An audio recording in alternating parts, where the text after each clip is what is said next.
I mean, you were always a computer whiz at school, and you were quite clever at sort of manipulating the scheduling software to your own advantage, weren't you? Yeah, computers came along when I was 13, and they kind of intimidated the teachers, so I and a few others were viewed as the computer experts, and they were nice enough to let us do the scheduling of the different classes, so I could decide, you know, which girls were in my class. And, So cool. so I had lots of great girls in my class. I didn't talk to them much, but they were there.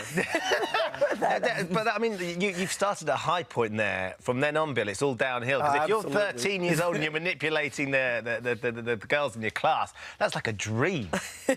No, it's a great privilege. Hey, learning science, you'll be amazed at the opportunities that come your way. The power. Now, we know in hindsight that, because you dropped out of Harvard, and in hindsight it was to obviously start Microsoft, but at the time, for your parents, they wouldn't have known the success that was going to go on to become. How did they feel about their son doing that? Well, they were very generous. They, you know, paid for my tuition.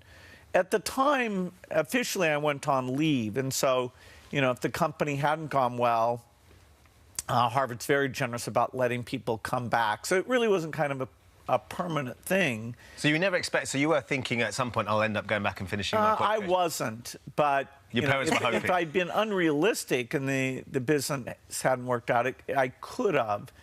And I love school. I mean, I loved it when I was there, and even now I read more textbooks, and so it's kind of ironic that I'm a dropout, because I read more. I like to learn as much as anyone I know.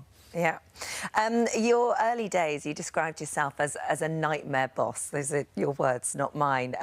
Was your work ethic just very different to everybody else's? I was fanatical in my 20s.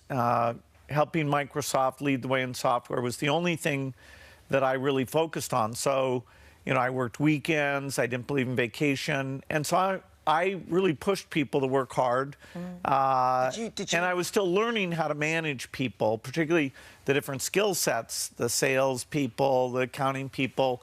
And so, you know, I fortunately, I think I'm a little bit better now. But your wife was there. She worked for you. She was in the eventually, that's right. She came after about 10 years. That wasn't the system that you manipulated to make her come into the company. That happened organically. She was just there. At the point where you met and you suddenly sort of took a shine and clearly there was an attraction, had you managed to get on top of your being a sort of a nightmare boss? Were you sort of in control? Because essentially you were still the boss, you were her boss. Yeah, well, not directly. The company was big enough that there were a few people in between myself and her. And, you know, we started off pretty casually, but, you know, then kind of surprised each other by falling in love. And after we got married, she retired from Microsoft, but she always understood what we were doing. She had a great career. Do you know, when you coming in today, we put it out there and asked people what would they like to ask you, and the same questions kept coming up time and time again. And if it's all right, I'm going to put a few of those to you now. The first question was, what's the most extravagant thing you've ever bought? Well, certainly the greatest extravagance is that when I travel, I often use a private plane, and that is very extravagant. But you didn't start doing that, because up until 97... I waited. I always thought that was kind of a decadent thing. But then when I started traveling to Africa and Asia a lot, I gave in on that. Do you enjoy it? Do you enjoy that now? Yes. You enjoy that? No, it's a luxury. It's my one true extravagance. Yeah, okay. Next one. Go on. How much money do you have in your wallet, Bill? I don't carry a wallet around a lot. So are you a bit like the Queen? The Queen doesn't carry money. No, what's in that purse? That's not money, not money. Oh, goodness, I wonder. Is that so you have people with you that have to take care of that sort of thing now?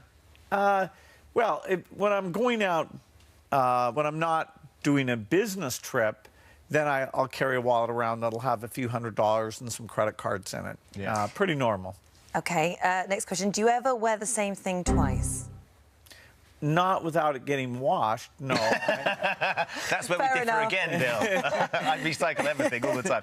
Here's one. Now, this was a very popular question. Everybody wants to know, how many bathrooms do you have in your house, Bill? Too many. Too many, yeah.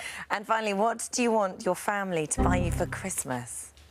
Well, usually they'll pick books or movies that they've seen and like, or they'll offer to do some sort of a trip together. People are pretty creative. I like puzzles, so they'll often get those. So you're for not, me. you don't think you're that difficult to buy for? Oh, Well, yes. I think I am. Because I have so many, the things I want. Yeah, of course. But there's always new books, movies, puzzles, something that's a little personal. Well, this isn't a book, a movie, or a puzzle, but it Uh-oh. is. We think it's a gift that money can't buy, and that's our little present for you. What is it? Should I open it? Yeah, I'm yeah. excited by this. Money can't buy this. I'm slightly worried what you've done there, Holly. No, this is. Can't You're going buy to it. treasure this forever, I tell you. If you can get into it. Tin. Look at Hey, that. all right. Many want that. Good It is deal. a This Morning mug.